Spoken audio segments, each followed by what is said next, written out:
భక్తులందరికీ స్వాగతం అండి. హరే కృష్ణ.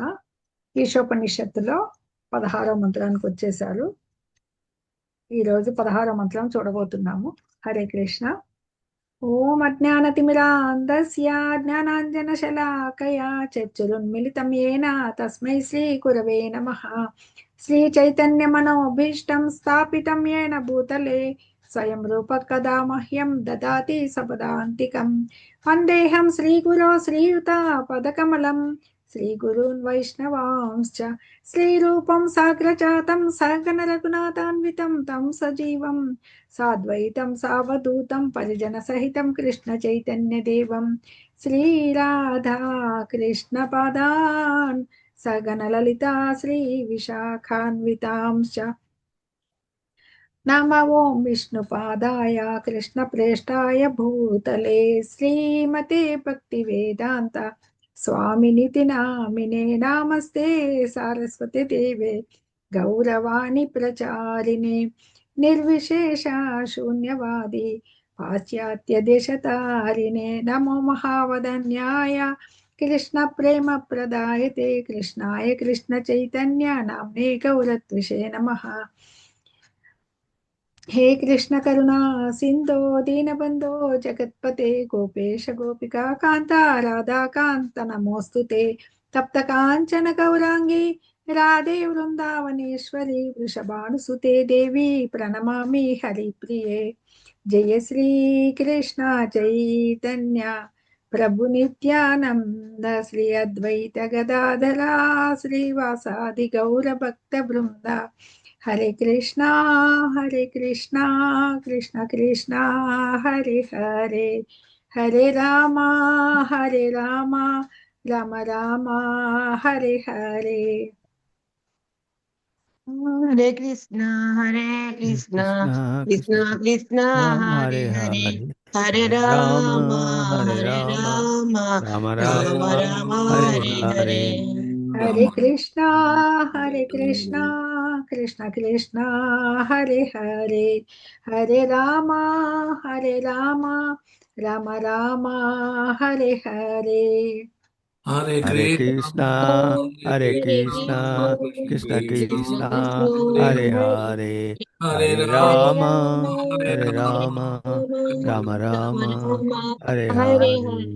हरे कृष्णा कृष्ण कृष्ण हरे हरे हरे राम राम हरे हरे. हरे कृष्णा कृष्ण कृष्ण हरे हरे हरे राम राम हरे हरे. శ్రీ రాధా గోవిందులకి జై. ఈ ఈశోపనిషత్తు ఈ క్లాస్కి వచ్చిన భక్తులందరికీ స్వాగతం అండి, సుస్వాగతము. ఈరోజు మనము 16వ మంత్రం చూడబోతున్నాము. హరే కృష్ణ. మనకు ముందు చెప్పుకున్న ప్రకారము పూర్ణుడైన భగవంతుణ్ణి, పూర్ణ పురుషోత్తముడైన భగవంతుణ్ణి పొందేదానికి భక్తుడు చేసే ప్రార్థనే మనకి ఈశోపనిషత్తు అన్నమాట. అలా ఆ భక్తుడు ఎలా ఉండాలి, అతని లక్షణాలేమి, విశుద్ధ భక్తిలోకి ఎలా ప్రవేశించాలి, జ్ఞానం అనేది ఎలా పొందగలగాలి, జ్ఞానం అంటే ఏమి, అజ్ఞానం నుంచి ఎలా బయటపడాలి, విశుద్ధ భక్తి ఏమి, అలాగే విద్యకున్న తేడా అన్నమాట. ఇవన్నీ చూసుకుంటూ వస్తాడు. అలాగే భగవంతుణ్ణి ఈశోపనిషత్తు ఎలా వర్ణిస్తుంది, ఆయనకి మనకి 8వ శ్లోకంలోను 5వ శ్లోకంలో చెప్పబడుతుంది కదా, అతను నడుస్తాడు, నడవడు, దూరంలో ఉంటాడు, దగ్గరలో ఉంటాడు, వాయువేగ మనోవేగాలతో వస్తాడు. అలాగే అతన్ని ఎలా ఆయనకి 8వ మంత్రంలో మనకి క్లియర్ గా చెప్పబడుతుంది. ఏమని, సపర్యక చుక్రమకాయ మవ్రణం, పరమోత్కృష్టుడైన అకాయుడు, సర్వజ్ఞుడు, అనింద్యుడు, రక్తనాళ రహితుడు.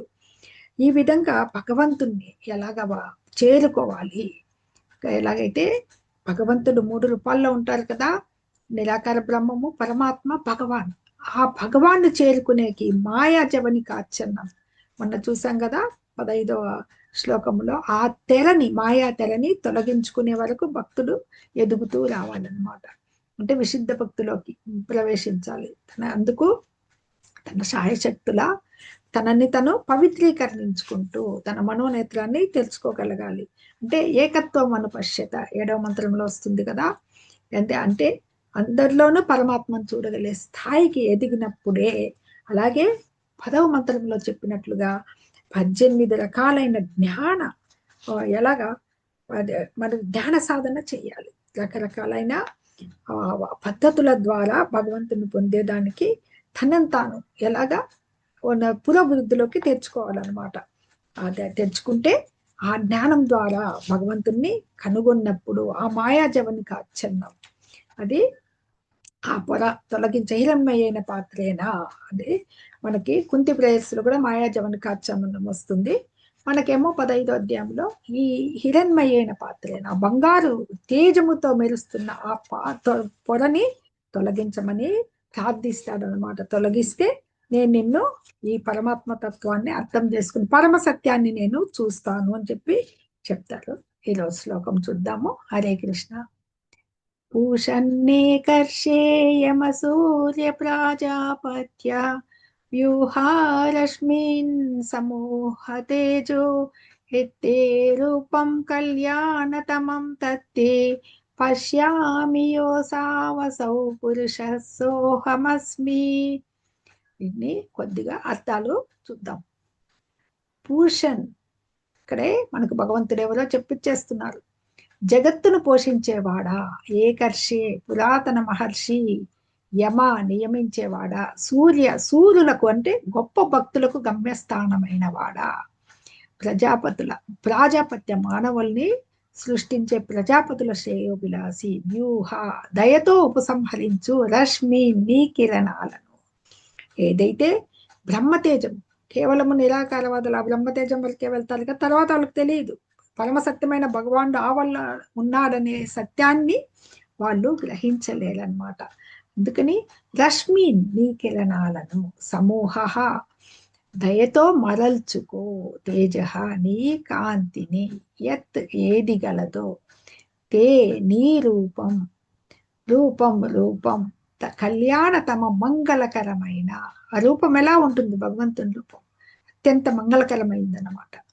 తత్ ఆ రూపాన్ని, తే నీ పశ్యామి చూస్తాను, ఆ పరమసత్యాన్ని ఆ పరతత్వాన్ని నేను చూస్తాను. భగవంతుడు సాకారుడు. అన్ని శ్లోకాల ద్వారా మనకి అవగాహన వచ్చిండేది సాకార రూపుడైన భగవంతుణ్ణి దర్శిస్తాను అని ప్రార్థిస్తున్నాడు అనమాట. యహ ఎవడు, అసౌ ఈ సూర్యుని వంటి వాడ, అసౌ ఈ పురుష దేవాది దేవుడు, సహ అతడు, అహం నేను, అస్మి అగుచున్నాను అని అనువాదము. ఓ భగవాన్, పురాతన మహర్షి, విశ్వపోషకుడా, జగన్నియామకుడా, శుద్ధ భక్తులకు గమ్యస్థానమా, మానవ జాతిని సృష్టించిన ప్రజాపతుల శ్రేయోభిలాషి, దయ ఉంచి నీ దివ్య కిరణాల కాంతిని ఉపసంహరించుము. అప్పుడు నేను నీ దివ్యమైన స్వరూపాన్ని చూడగలుగుతాను. నీవు సూర్యుని వలె శాశ్వతుడు అయిన దేవాది దేవుడిని, నేను అలాంటి వాడని. ఇక్కడ అనువాదంలో భగవంతుణ్ణి ఆ భక్తుడు ఎలా స్తుతిస్తున్నాడు అంటే, పురాతన మహర్షితో సమానంగా అనమాట. అంటే ప్రధాన తాత్వికుడు ఆయన విశ్వ పోషకుడు. ఎందుకంటే ఈ విశ్వాలకంతటికి సృష్టించింది ఆయనే, పోషకుడు ఆయన, జగన్ నియామకుడు, జగత్తును నియమించేది ఆయన. శుద్ధ భక్తులకి గమ్యస్థానం. ప్రతి మానవ జన్మ సార్థకత ఏమి? భగవాన్ని చేరుకోవడం. మన గమ్యస్థానము లక్ష్యము ఏదంటే భగవాన్ని చేరుకోవడం అన్నమాట. ఏదైతే ఈ మానవ జాతులను సృష్టించిన ప్రజాపతులు ఉంటారు కదా, సృష్టికర్తలు, బ్రహ్మ సృష్టించింటారు ఆ ప్రజాపతులందరినీ, వాళ్ళకందరికీ శ్రేయోభిలాషి, దయ ఉంచి నీ దివ్య కిరణాల కాంతిని ఉపసంహరించి. అత్యంత తేజంతో గోలోక బృందావనం నుంచి వస్తున్న తేజస్సు, అది ఆ కళ్ళకు మిరుమిట్లు గొలుపుతూ ఉంటుంది. దివ్య చక్షువులు వచ్చింటాయి, మనోజ్ఞాన నేత్రంతో చూస్తూ ఉన్నారు. కాకపోతే ఆ కాంతిని తొలగిస్తే తప్ప ఆయన కనపడ్డనమాట. అప్పుడు నేను నీ దివ్యమైన స్వరూపాన్ని చూడగలుగుతాను. నీవు సూర్యుని వలె శాశ్వతమైన దేవాది దేవుడిని, నేను అలాంటి వాడనే. ఎప్పుడైతే శుద్ధ భక్తుడు తను భగవంతుని నిత్యాంశ ఆధ్యాత్మిక స్ఫులింగం అయిని తెలుసుకున్నప్పటికీ తను కూడా భగవంతుని నిత్యాంశం తెలుసుకున్నప్పుడు నేను నీలాంటి వాడిని అంటున్నాడు. అంటే తనలోని ఈ బాహ్యమైన ఇంద్రియ భోగాల నుంచి బయటపడి ఆ స్థితికి వచ్చాడనమాట. అందుకు అలాగా ఇక్కడ ప్రార్థించడం జరుగుతోంది భగవాన్ దర్శనం కొరకనమాట.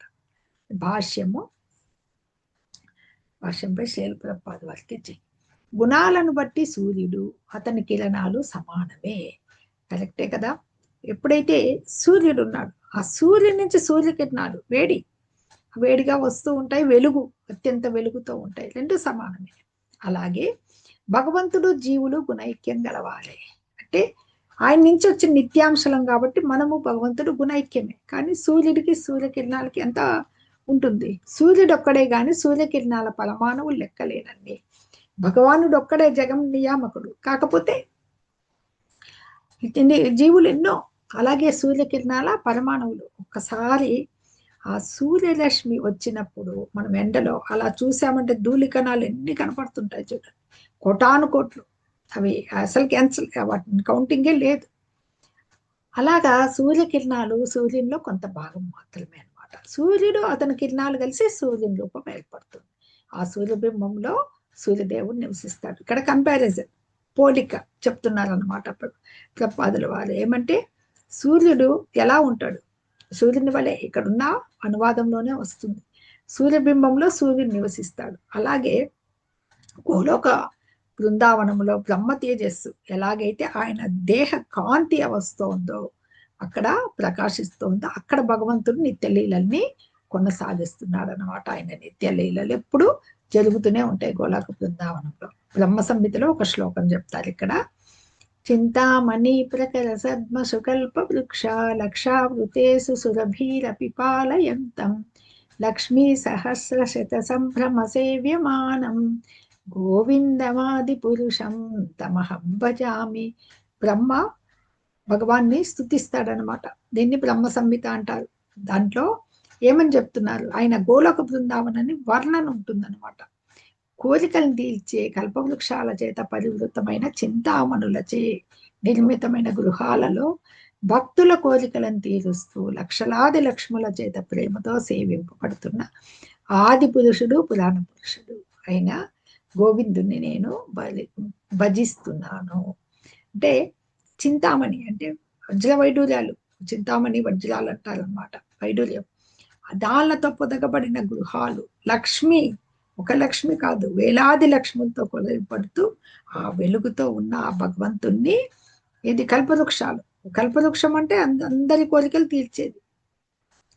అది ఆ కల్పవృక్షాల చేత మొత్తం అవే ఉంటాయి అన్నమాట. అంతా ఆ గోలోక బృందావనం వర్ణనంతా కూడా బ్రహ్మ సంహితలో తెలియబడుతుంది. చాలా అద్భుతంగా ఉంటుందన్నమాట. ఇక్కడ అలాగే బ్రహ్మ సంహితలో బ్రహ్మజ్యోతి కూడా వర్ణించబడింది అనమాట. సూర్యుని కిరణాలు ఈ సూర్యబింబం నుంచి ఎలాగైతే వెలువడుతున్నాయో చెప్పుకున్నాం కదా. భగవంతుణ్ణి దేహ కాంతి నుండి, గోలోక బృందావనం నుండి వెలువడే కిరణాల సముదాయమే బ్రహ్మజ్యోతి అని దీంట్లో చెప్పబడింది. అంటే భగవంతుణ్ణి 3 రూపాలుగా అనుభూతం ఉనర్చుకుంటారు కదా. నిరాకారవాదులు కేవలం బ్రహ్మజ్యోతి వరకే, వాళ్ళకి భగవంతుడు, వాళ్ళ పేరే నిరాకారవాదులు. అంటే భగవంతుడికి ఒక రూపం లేదు, నిరాకారము, అంతా సర్వవ్యాపి అయి ఉన్నాడు అని ఆ వెలుగులోనే శూన్యంలో మేము కలిసిపోవాలి అనుకునే వాళ్ళు అనమాట. జీవాత్మ పరమాత్మలో లీనమైపోవాలి అనే వాళ్ళు నిరాకారవాదులు అనమాట. పరమాత్మ మన హృదయస్థ పరమాత్మ. నిరాకారవాదుల్ని వరకు బ్రహ్మజ్యోతి వరకే వెళ్ళే వాళ్ళని జ్ఞానులు అంటారని, పరమాత్మ వరకు వెళ్ళే వాళ్ళు హృదయస్థ పరమాత్మని ధ్యానం ద్వారా తెలుసుకునే వాళ్ళు యోగులు, ధ్యాన యోగులు. అలాగే భగవంతుణ్ణి ఈ 2 పొరలు దాటుకొని వెళ్ళే వాళ్ళు భగవంతుని దర్శిస్తారనమాట. భగవాన్ వాళ్ళు శుద్ధ భక్తులు. అందుకే ఇక్కడ చెప్తారు, మిరిమిట్లు గొలిపే బ్రహ్మజ్యోతిని దాటితేనే గాని భగవంతుని ధామాన్ని తెలుసుకోరు. అలాగే కళ్ళకు మిరిమిట్లు గొలిపే బ్రహ్మజ్యోతి వలన అంధుడైపోయిన నిరాకారవాది, వాళ్ళకి ఆ పక్క ఈ వెలుగుని చీల్చుకొని వెళ్తేనే ఆ పక్క భగవానుడి పరమ సత్యము, అబ్సల్యూట్ ట్రూత్, ఆయన భగవానుడు ఉన్నాడనే సత్యాన్ని వాళ్ళు గ్రహించుకోలేరనమాట. ఆ కళ్ళ ఆ మెరిమిట్లు కొలిపే ఆ కాంతికి వాళ్ళు అందులైపోయారు. అక్కడికే వాళ్ళ జ్ఞానం ఆగిపోయింది. అందుకే వాళ్ళ జ్ఞానులు. అక్కడ ఆగిపోయిన యథార్థమైన భగవంతుని ధామాన్ని కానీ ఆయన దివ్య రూపాన్ని కానీ తెలుసుకోలేదు. ఈ అల్ప జ్ఞానం అన్నమాట వాళ్ళది. దివ్యమానందమైన రూపాన్ని అర్థం చేసుకోలేదు. అందుకని చెప్తున్నారు అనమాట ఈశోపనిషత్తులో ఈ ప్రార్థన. భగవంతుని ఈశోపనిషత్ అంతా భగవంతుని లక్షణాలతో భక్తుడు ఎలా ప్రార్థిస్తాడు, ఎలా పొందగలగాలి అనేది తెలియబడుతుంది అన్నమాట. ఎందుకు ఈ భౌతిక ప్రకృతిని భోగించాలనే వాంఛ నుంచి మొట్టమొదటి శ్లోకంలోనే మంత్రంలోనే చెప్పబడుతుంది. మనకు ఎంత కావాలో అంతే కేటాయించినది తీసుకోవాలి. ఆ రకంగా భగవంతుణ్ణి పొందగలిగే విధంగా ఈశోపనిషత్తులో మెల్లిమెల్లిగా భక్తుడి నుంచి శుద్ధ భక్తుడి స్థాయికి ఎదిగి ఆయన ఆనందమయమైన దివ్య విగ్రహాన్ని చూసేదానికి ఈ బ్రహ్మజ్యోతి కిరణాలు, ఈ వెలుగుని నువ్వు తగ్గించుకో, అప్పుడే నిన్ను నేను చూడగలుగుతాను అని చెప్తారనమాట. అది ఇక్కడ దీంట్లో చెప్తూ ఉన్నారు. ఈ నిరాకారమైన బ్రహ్మజ్యోతి సాక్షాత్కారం ద్వారా భక్తుడు పరమ పురుషుని గుర్తించగలడు. పరమ పురుషుని సర్వవ్యాపకమైన పరమాత్మ స్వరూపం తెలుసుకోవడం ద్వారా భక్తుడు ఇక్కడ పరమ పురుషుని గుర్తిస్తాడు, చూడలేదు. నిరాకారవాదులు కూడా అక్కడి వరకు వెళ్తారు, బ్రహ్మజ్యోతి వరకు. ఒక పరమ పురుషుడు అదే శూన్యమే అనుకుంటారు, గుర్తిస్తారు. కానీ ఈ సర్వవ్యాపకమైన పరమాత్మ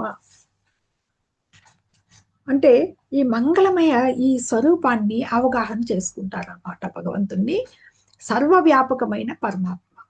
భగవంతుడు ఎట్లా విశ్వాలను సృష్టిస్తాడు. క్షీరోదకశాయి 3 విష్ణు మన పురుషావతారాలని చెప్పుకుంటాం కదా. ఆ విశ్వాల ప్రతి విశ్వంలోనూ గర్భోదకశాయి ప్రవేశించినప్పుడు ఆయన ద్వారా మళ్ళీ ఆ జీవులలో క్షీరోదకశాయి రూపాన అపరమాత్మగా ఉంటాడనమాట. అన్ని అణువణువున అది పరమ పురుషుని సర్వవ్యాపకమైన పరమాత్మ స్వరూపాన్ని తెలుసుకోవడం ద్వారా స్టెప్ బై స్టెప్ నిరాకార బ్రహ్మజ్యోతి సాక్షాత్కారము, మన ఉన్న పరమ పురుషుని సర్వవ్యాపకమైన పరమాత్మ స్వరూపము, తరువాత అంతకంటే మంగళకరమైన ఆ స్వామి రూపాన్ని ఆస్వాదిస్తాడు. ఒక్కొక్క ఎదుగుతూ వెళ్ళడం అన్నమాట. చివరికి దేవాది దేవుణ్ణి ముఖాముఖి దర్శించడం వల్ల భక్తుడు ఆ దివ్య స్వరూపాన్ని, ఆ అనుభూతిని పొందుతాడు. ఆ పొందే స్థాయికి ఆ యొక్క బ్రహ్మ నిర్వాణ స్థితికి చేరుకుంటాడు అన్నమాట. ఆ దివ్య స్వరూపాన్ని పూర్తిగా అనుభవిస్తాడు. అంటే ఎప్పుడు భగవంతుడే ఆది ఈశ్వర.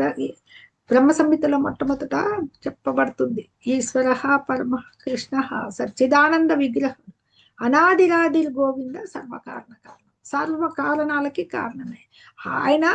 దేనికి కారణము? మనందరికీ కారణము ఆయనే. అది చెప్తా, సర్వకారణ కారణం. ఎప్పటికీ ఆది మహర్షి ఆయన, ఆది పురుషుడు, పోషకుడు, శ్రేయోభిలాషి. పరమసత్యం ఎప్పుడు నిరాకారం అని భావించరాదు. ఆయనకు ఒక రూపం ఉంది. ఇది ఈశోపనిషత్తు యొక్క సిద్ధాంతం. ఆయన రూపాన్ని నిర్దోషించడమే. అందుకే ఇక్కడ పూషన్ ఫస్ట్ ఈ మంత్రం స్టార్ట్ కావడమే పూషన్నే కర్షే యమ సూర్య ప్రాజాపత్య వ్యూహరశ్మిన్ సమూహ తేజో అని వస్తు ప్రారంభమవుతుంది. పూషన్. హరే కృష్ణ. ఇక్కడ పూషన్ అనే శబ్దం ప్రత్యేకంగా గమనించదగింది. భగవంతుడు ఈ జీవులందరికీ పోషకుడైన తన భక్తులను ఆయన ప్రత్యేకంగా పాలిస్తారు. మనకు పోషకుడు, మనలందరినీ పోషించేది ఆయనే.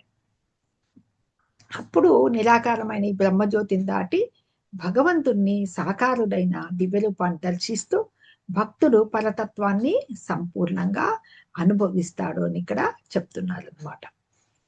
ఇంకా మనకి గోస్వాములని పూర్వాచార్యులు ఉన్నారు చాలా మంది.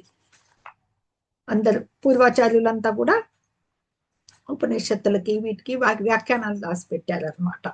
అలాగా శ్రీల జీవ గోస్వామి పూర్వాచార్యులైన భగవత్ సందర్భ అనే గ్రంథంలో ఏం చెప్పారంటే దేవాది దేవుడి గురించి ఇలా చెప్పారనమాట. దేవాది దేవుడు సర్వశక్తిమంతుడు.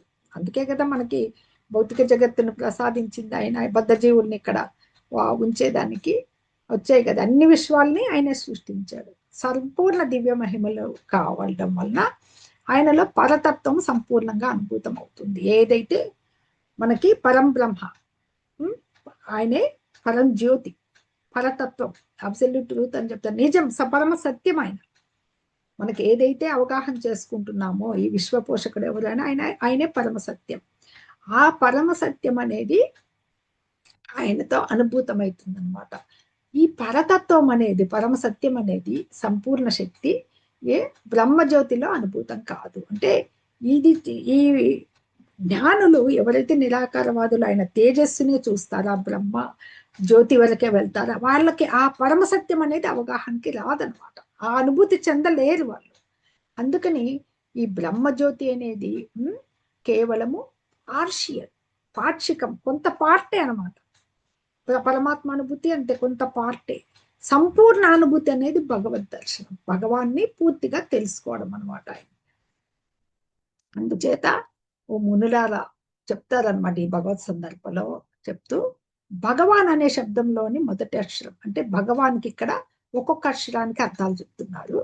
భగవాన్లో మొదటి అక్షరం భా 2 విధాలుగా ముఖ్యమైంది. మొదటిది పూర్తిగా పోషించేవాడు, రెండోది రక్షకుడు. 2 అర్థాలు ఉన్నాయి భా అక్షరానికి. పూర్తిగా పోషించేవాడు, రక్షకుడు, 2 ఆయనే. మనల్ని పోషిస్తాడు, మనల్ని రక్షిస్తాడు అని సూచిస్తుంది. గాకి ఏమర్థం ఉందంటే మార్గదర్శకుడు, నాయకుడు, సృష్టికర్త. మనకు మార్గదర్శకుడు ఆయన, మనల్ని నిర్దేశిస్తాడు, మనం చేయాల్సిన పని నిర్దేశిస్తాడు అనమాట. మనకందరికీ పరమ నియామకుడు ఆయనే, నాయకుడు, సృష్టికర్త. సృష్టిని ఆయనే సృష్టించాడు. వాన్ అనే దాంట్లో భగవంతుల్లో అందరు జీవిస్తారు, ఆయన అందరిలో నివసిస్తారని సూచిస్తుంది. మనమంతా విశ్వమంతా ఆయనే కాబట్టి సర్వవ్యాపకమైన ఆయనలో మనం ఉన్నాం. మనలో ఆయన ఎట్లున్నాడు? పరమాత్మ రూపంలో ఉన్నాడు. ఇంకా చెప్పాలంటే ఈ భగవాన్ అనే శబ్దంలోని ఆధ్యాత్మిక ధ్వని ఏమంటే భౌతిక స్పర్శ లేశమైన లేని. అంటే మనం తెలుసుకునే జ్ఞానం ఏదైతే ఉందో అది భౌతిక జ్ఞానం కాకుండా, ఈ భౌతికత్వం అనేది ఏమీ లేకుండా ఉండే సంపూర్ణమైన అనుభూతిని పొందినప్పుడు అపరిమితమైన జ్ఞానాన్ని, శక్తిని, మహిమని, బలాన్ని, విభవాన్ని, ప్రభావాన్ని సూచిస్తుంది. మొత్తం భగవాన్ అనే శబ్దంలో ఆధ్యాత్మిక ధ్వని భగవాన్, శ్రీ భగవాన్ ఉవాచ అని మొదలైతాయి కదా మనకి. ఇక్కడ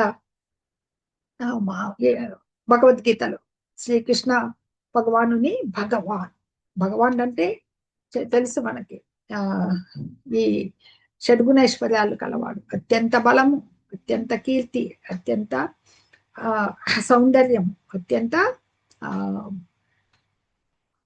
సంపూర్ణ వైరాగ్యం, సంపూర్ణ జ్ఞానం కలిగిన వాడే భగవానుడు అనమాట. సంపూర్ణ సౌందర్యము, కీర్తి, యశస్సు, బలము, జ్ఞానము, వైరాగ్యం, ఇవి 6 కలిగిన వాడే భగవానుని నిర్వచించారు పరాశర మహాముని అనమాట. అలా అందుకే ఆ భగవాన్ అనేది ఆ భగవాన్ పలకడంలోనే ఎప్పుడైతే భక్తుడు తన సంపూర్ణ అనుభూతిని భగవంతుని పట్ల పొందగలిగినప్పుడు ఇవన్నీ కూడా ఆధ్యాత్మిక ధ్వని. అంటే భౌతిక బంధాల నుంచి విడిపడి ఉంటాడు. అపరిమితమైన జ్ఞానాన్ని, శక్తిని, మహిమని, బలాన్ని, విభవాన్ని, ప్రభావాన్ని సూచిస్తుంది అని చెప్తున్నారు అనమాట. ఈ రకంగా అంటే ఇక్కడ చేస్తున్న ఈ భాగా మార్గదర్శకుడు, నాయకుడు అని చెప్పాం కదా. మొట్టమొదటి పోషించేవాడు, రక్షకుడు. అంటే ఈ పోషణ ఎలా పోషిస్తాడు? పోషిస్తూ భక్తి మార్గంలో మనం వెళ్ళేదానికి సహాయపడతాడు అన్నమాట, పురోగతి చేస్తాడు. తర్వాత మార్గదర్శకుడు, నాయకుడు అని చెప్పుకున్నాం కదా. భక్తులకి మార్గదర్శకుడు ఎలాగా? భక్తి మార్గంలో వెళ్ళే వాళ్ళకి ఆ మార్గం సరైన నిర్దేశాన్ని ఇస్తాడు అనమాట. మనకి ఇచ్చి తనకు తాను మూరకంగా వాన్ అంటే అందరిలో ఆయనలో జీవిస్తారు, అందరిలో ఆయన నివసిస్తాడని చెప్పాడు కదా. ఆ భక్తియుత సేవకు ఫలితంగా భగవానుడు తనను తాను వారికి సమర్పించుకుంటాడు. ఆయన నిర్హేతుక కరుణ చేతనే ఆయన ఎవరికి సరెండర్ అవుతారంటే, మనం ఆయనకి శరణాగతి పొందినప్పుడు భగవంతుడు కూడా భక్తుడికి, చూడండి అర్జునుడికి దేవాది దేవుడే స్వయంగా రథసారథి అయినాడు. ఎందుకంటే అర్జునుడు శుద్ధ భక్తుడు. అలాగా శుద్ధ భక్తులకి ఎప్పుడు భగవంతుడు తనను తాను భక్తియుత సేవలో సమర్పించేసుకుంటూ ఉంటాడు అనమాట. ఈ నిర్వ్యాజమైన కరుణ, అంతులేని కరుణ వల్ల భక్తులు భగవంతుని ప్రత్యక్షంగా దర్శించగలుగుతారు అనమాట మనోనేతరంతో. ఇలాంటి మా భక్తులంతా కూడా భగవంతుని నిత్యధామమైన ఆ గోలోక బృందావనాన్ని చేరుకోవడానికి ఆయన భగవంతుని తోడ్పాటు అవసరం మనకి. ఎందుకంటే భక్తిలో మనం ప్రవేశిస్తున్నాము, మనం సొంతంగా మన భక్తి చేస్తున్నాము అని అంటే దానికి భగవంతుడి తోడ్పాటు ఎంతో కావాలి. మనకి పూర్వజన్మలో కొన్ని పాపాలు చేస్తుంటాం, పుణ్యాలు చేస్తుంటాం. ఆ పాప పుణ్యాలన్నీ కూడా ఈ జన్మలో మన భక్తిత సేవ ద్వారా అవన్నీ పోగొట్టుకుని నిరంతర భక్తిత సేవ ద్వారా ఆయన్ని పొందగలగాలి. ఇలాంటి యోగ్యతలన్నీ కూడా ఆయనే మనకి ఇస్తారనమాట. ఇస్తేనే మనం ఆయన్ని పొందగలుగుతాం. ఇందుకు ముఖ్యంగా శరణు, సర్వధర్మాన్ పరిత్యజ్య మామేకం శరణం వ్రజ అహం తం సర్వ పాపేభ్యో మోక్షయిష్యామి మా శుచ అంటారు మనకి. ఇది దీంట్లో మన భక్తి భగవద్గీతలో 18వ అధ్యాయంలో 66వ శ్లోకము చెప్తుందన్నమాట. ఆ రకంగా ఆయనకి సర్వకారణ కారణుడు. ఆయనకు వేరేది కారణం లేదు. ఆయన ఎలా వచ్చేదానికి రీజన్ ఉందని కాదు, ఆయన ఎప్పటి నుంచో ఉన్నాడు, ఆది పురుషుడు. మనకు జరిగే అన్నిటికీ సర్వకారణాలకి ఆయనే కారణుడు అనమాట, మూల కారణం. కాబట్టి అందుకని తన అంతరంగిక శక్తిని ప్రకటిస్తూ ఆయనకి మన భక్తులంటే అపారమైన ప్రేమ కాబట్టి అంటే భగవంతుడికి జీవులందరూ ఒకటే కాదని చెప్పం, సమానమే. ఎందుకంటే తల్లికి తన పిల్లల మీద అందరూ ఉన్నట్లు సమానమే ఉంటుంది. తండ్రికి ఎలాగ ప్రేమ ఉంటుంది. కానీ కొంచెం బాగా చదివి తెలివైన పిల్లవాడు ఉంటే కొంచెం ప్రత్యేకమైన శ్రద్ధ తీసుకుంటారు కదా, ఇంకా కొంచెం మంచి కోర్సులు చేర్పిద్దాము అలాగా. భగవంతుడు కూడా అలాగే అనమాట. తన భక్తుల మీద ఆయనకి నిర్వ్యాజమైన కరుణ ప్రేమ ఉంటుందన్నమాట. కాబట్టి ఆయన ఏం చేస్తారు, తన అంతరంగిక శక్తిని ప్రకటిస్తూ తనను తానే అనుభవిస్తూ ఆనందిస్తాడు అనమాట. తన బాహ్య శక్తిని ఆయన స్వయంగా ప్రకటించడు. ఆయన ఈ పురుషావతారాలు ఉన్నాయని చెప్పుకున్నాం కదా, పురుష రూపంలో. అంటే మొట్టమొదట ఈ సృష్టి ఎలా జరిగిందంటే ఆయన 3 పురుషావతారాలు, కారణోదకశాయి, గర్భోదకశాయి, క్షీరోదకశాయి. కారణోదకశాయి అని ఆయన నుంచి రోమకుపాలు, ఈ రోమకుపాలు ఏవైనా ఉన్నాయో ఆయన శ్వాస నుంచి అనేక విశ్వాలు సృష్టించబడతాయి అన్నమాట, కోట్ల కొలది. ప్రతి విశ్వంలో తానే మళ్ళీ గర్భోదకశాయిగా ప్రవేశిస్తాడు. గర్భోదకశాయి, ఆ గర్భోదకశాయే తర్వాత ఈయన ప్రతి విశ్వంలోనూ ఉంటారు. కాబట్టి విశ్వంలో అందరి సృష్టించబడిన తర్వాత జీవులందరిలోనూ పరమాత్మ రూపకంగా వెళ్తాడు. ఆయనే క్షీరోదకశాయి, ఆయనే విష్ణువు అనబడతాడు అనమాట. ఈ రకంగా ఈయన ఇట్లా పురుష రూపంలో అంటే అది అర్థం. విస్తృతి పొంది ఆ రూపం ద్వారా ఆయన భౌతిక సృష్టిని నిర్వహిస్తాడు. ఈ రూపం ద్వారా ఈ భౌతిక సృష్టి అనేది ఆయన యొక్క సృష్టికి కారణోదకశాయి నుంచి మొదలై విశ్వాలు ఇలా సృష్టించడం జరుగుతుందన్నమాట. ఇలాంటి విస్తరణల ద్వారానే ఆయన జగత్తుకు సృష్టి స్థితి లయ కారకుడు అవుతున్నాడు. సృష్టించేది ఆయనే, స్థితికారుడు ఆయనే, లయకారకుడు ఆయన అనమాట జగత్తు సృష్టికి. అలాగే మనం జీవులు ఆయన విభిన్న విస్తరణలే. మనము ఆయన పరమాత్మ అయితే మనం జీవాత్మలు అనమాట. అది అందుకే ఇక్కడ కొందరు ఏం చేస్తారు, భగవంతుణ్ణి మనం ఈ ప్రకృతికి వచ్చిన తర్వాత బద్ధ జీవులు ఎప్పుడైతే భగవంతుని నుంచి వచ్చాము అనే సంగతి మర్చిపోయామంటే ఏమైతుంది, మా భగవంతుణ్ణి అనుసరించే దాంట్లో ఏం చేస్తారంటే అనుకరించే దాంట్లో చాలా చాలా ఎదుగుతారు. ఒక గొప్ప గొప్ప ధనం విషయంలో కావచ్చు, తెలివి విషయంలో కావచ్చు, మేధస్సులో కావచ్చు, అంతరిక్షాలకు వెళ్తున్నారు, మేధస్సు విస్తరిస్తోంది. ఈ భౌతిక ప్రకృతిని అంతా దోచుకోవడం అంటే ఎంతెంతో ఎన్నో రకాలుగా ధన మార్గంలో కావచ్చు, తెలివిలో కావచ్చు, ఇలాగా ప్రకృతిపై అధికారం చెలాయించే వాళ్ళ దీంట్లో సరే వీళ్ళంతా ఇక్కడికి భౌతిక ప్రకృతిని ఆయన సృష్టించి మనకిచ్చాడు అనుభవించమని చెప్పేసి జీవులకి. దాంట్లో వీళ్ళు దీంట్లో ఈ పనులన్నీ చేయడం వలన అనమాట, ఈ అంశభూతులైన జీవుల ఉనికి వలన ఈ దృశ్యమాన భౌతిక జగలో క్రియలు ప్రతిక్రియలు కనిపిస్తూ ఉంటాయన్నమాట, మనం చేసే చర్యలు. ఈ విధంగా జీవులకు ప్రకృతిపై అధికారం వహించే సంపూర్ణ సౌకర్యాలు అన్నీ ఉన్నాయి కదా ఇక్కడ. ఏ సౌకర్యం, పంచభూతాలు అన్ని, వర్షం వస్తోంది, ఎండ వస్తుంది, అన్ని సమకూర్చాడు భగవంతుడు, వాయువు అన్ని. అయితే ఆయన దాన్ని అనుభవించేటప్పుడు భగవంతుని మర్చిపోకూడదు అనమాట. ఇక్కడ తన ఇవన్నీ అనుభవిస్తూ ఉన్నాం, కానీ మనం ఎప్పటికీ భగవంతుడు కాలేము. అనుకరిస్తారు కొందరు, మేమే ఇంత సంపాదించాం, నా మేధస్తో చేసాం, నేనే భగవంతుణ్ణి అనే భ్రమలో ఉంటారనమాట. మన పురుషులలో ఒకడైన పురుషోత్తముడు భగవంతుడు, పూర్ణ పురుషోత్తముడు అన్నమాట. తన పరమాత్మ స్వరూపంలో సెకండ్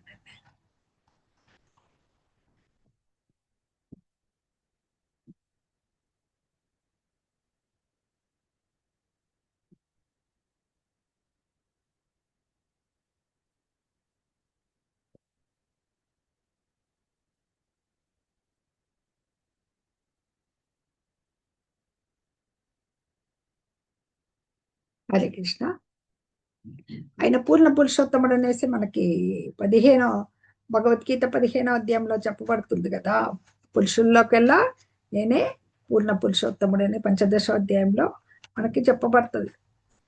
ఏదంటే యస్మాక్షరం 18వ శ్లోకం, యస్మాక్షరం అతీతోహం అక్షరాదపి చోత్తమ అతోస్మి లోకే వేదే చ ప్రతిత పురుషోత్తమ. అంటే ఇది ఏదైతే ఈ భౌతిక జగత్తుందో ఇది నశించిపోయేదన్నమాట. ఈ క్షేత్రం దీనికంటే ఇది నశించిపోయే దానికంటే కూడా, ఎందుకంటే భౌతిక జగత్తు తాత్కాలికమైంది, ఎప్పటికైనా నశించిపోయేది. ఆయన ఆధ్యాత్మిక జగత్తులో ఉంటారు, అందుకని దానికంటే కూడా అతీతుడైన వాడు భగవంతుడు.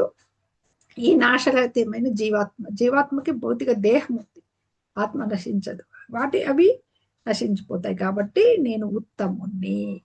ఈ జగత్తునందు వేదములందు ఏం చెప్పబడిందంటే ఆయన పురుషోత్తముడని చెప్పబడింది అని చెప్పేసి చెప్తారనమాట. ఇక్కడ ఈ పురుషోత్తముడు తన పరమాత్మ స్వరూపంతో చివరికి అన్నింటినీ నియమిస్తూ ఉంటాడు. పరమాత్మ ఎక్కడ ఉంటాడు? మనకి హృదయంలో హృదయస్థ పరమాత్మగా ఉంటాడు కదా. మనకి 2వ అధ్యాయంలో భగవద్గీతలో చెప్పబడుతుంది, ఒకే చెట్టు మీద ఉన్న 2 పక్షుల్లాగా జీవాత్మ పరమాత్మ అని. కానీ మనం జీవాత్మ అక్కడ పరమాత్మని గుర్తించకుండా ఆ వృక్ష ఫలాల్ని, అంటే ఇంద్రియ భోగ వాంఛలతో ఆ ఫలాల్ని భోగించాలని కోరుకుంటుంది. పరమాత్మ అవి చూస్తూ ఉంటాడు. తనకున్న ఈ జీవుడు సూక్ష్మ స్వాతంత్రం ఉంటుంది కదా, దాన్ని గుర్తించి దాన్ని ఉపయోగించుకుని భగవంతుని గుర్తించాలి. గుర్తించకుండా మర్చిపోతాడనమాట. దానివల్ల ఏం చేస్తాడు? భౌతిక బంధాల్లో చిక్కుకొని పోతాడు. భగవంతుడు సాక్షిభూతంగా చూస్తూ ఉంటాడు అనమాట. అవి కూడా ఉపనిషత్తుల్లోనే చెప్పబడతాయి అన్నమాట. ఈ విధంగా జీవునికి అంటే ఆత్మకు సర్వనియామకుడైన భగవానుకి మధ్య హస్తి మశకాంతరం, అంటే ఏనుగుకి దోమకి ఉన్నంత తేడా ఉందన్నమాట. హస్తి అంటే ఏనుగు, మశకం అంటే దోమ, ఉన్నంత భేదం ఉంది. అంటే జీవాత్మకి పరమాత్మకి ఎంత దూరం ఉంది అని చెప్తున్నారు. మనం ఒక సముద్రంలో చూస్తే ఒక నీటి బొట్టు లాంటి వాళ్ళు, ఒక బంగారు గని చూస్తే చిన్న బంగారు రేణువు వంటి వాళ్ళు. ఇప్పటికీ అంటే గుణైక్యంలో ఒకటే, బంగారము బంగారు రేణువు 2 ఒకటే, కానీ ఆయన ఎప్పటికీ సమానులు కాలేమన్నమాట. అది పరమాత్మ నియామకుడు, ఆయన నియమించేవాడు. ఆత్మ నియమించబడేది, ఆయన చేత నియమించబడేది, ఆయన సేవకులు.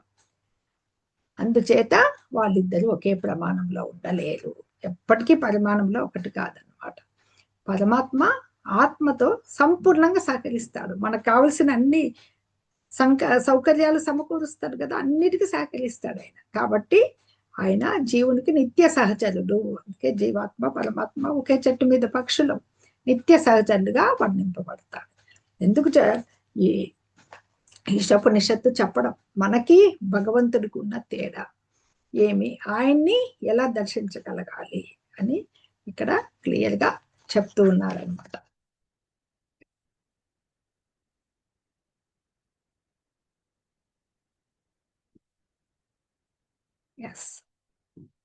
ఇంకా భగవంతుని గురించి ఎలా ఉంటుందంటే, ఆయన ఇప్పుడు భగవంతుడి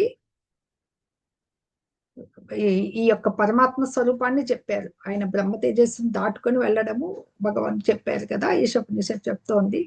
ఆయన యొక్క సర్వవ్యాపక లక్షణం ఇక్కడ చెప్తోంది అనమాట. అంటే మళ్ళీ బ్రహ్మము పరమాత్మ గురించి వివరంగా చెప్తున్నారు ఇక్కడ.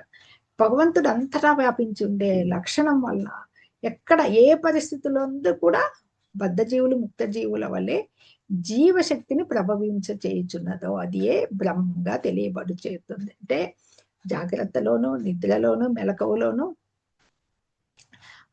అది ఎలా మన బద్ధ జీవులు ముక్త జీవులు అంటే ఎవరైతే ముక్త పురుషులు ఉన్నారో వాళ్ళే ఈ జీవాన్ని మనది ఏదైతే ఈ జీవశక్తి ఉన్నదో ఇక్కడ వివరంగా ఏం చెప్తున్నారంటే ఈ సర్వవ్యాపక తత్వమే బ్రహ్మం అని చెప్తున్నారు కదా.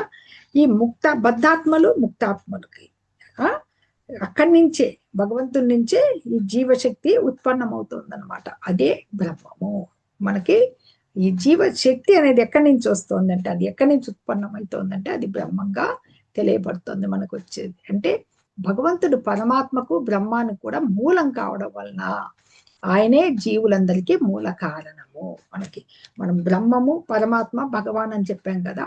ఆయనకి ఆ బ్రహ్మము పరమాత్మకు మూల కారణం అయితే జీవులందరికీ మూల కారణం ఆయనే. అదే ఇంతకుముందు చర్చించాం మనం.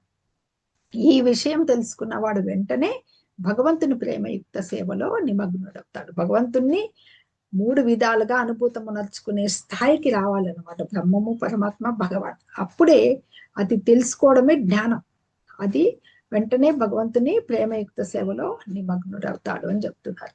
శుద్ధుడై సంపూర్ణ జ్ఞానం కలిగిన భక్తుడు భగవంతుని పట్ల హృదయపూర్వకంగా ఆసక్తుడై ఉంటాడు. ఈ సంపూర్ణ జ్ఞానం తెలుసుకున్నవాడు ముందు పరిశుద్ధత, మన హృదయ పవిత్రీకరణ లేనిదే మనము ఎప్పటి ఇంద్రియ భోగాల నుంచి బయటికి వచ్చి హరే కృష్ణ కృష్ణ కృష్ణ హరే హరే హరే రామ రామ రామ హరే హరే నిరంతరము మన మనసు మీద పడిన ధూళిని తొలగించుకుంటూ భగవాన్ని భక్తియుత సేవలో ఆయన్ని పొందగలిగితే ఆ శుద్ధుడై,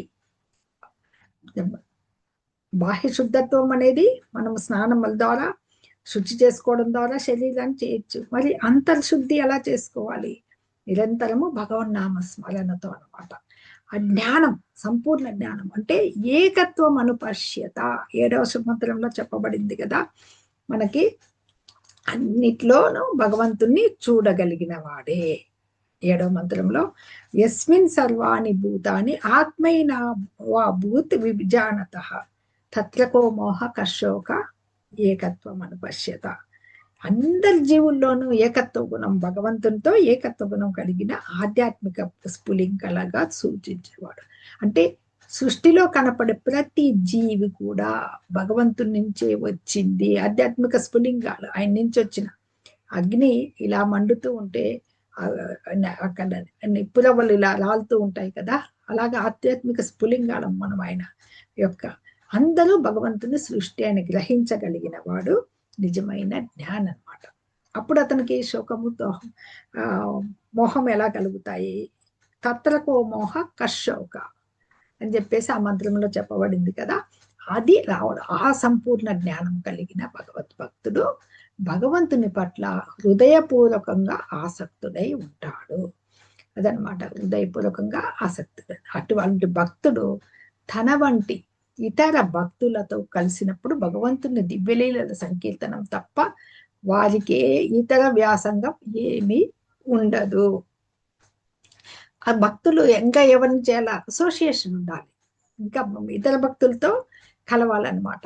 తీర్థ యాత్రలకి, తీర్థస్థలాలకి వెళ్ళినప్పుడు, టెంపుల్స్ లో ఉత్సవాల్లో అన్ని పాల్గొన్నప్పుడు ఇతర భక్తులతో ఉంటారు కదా.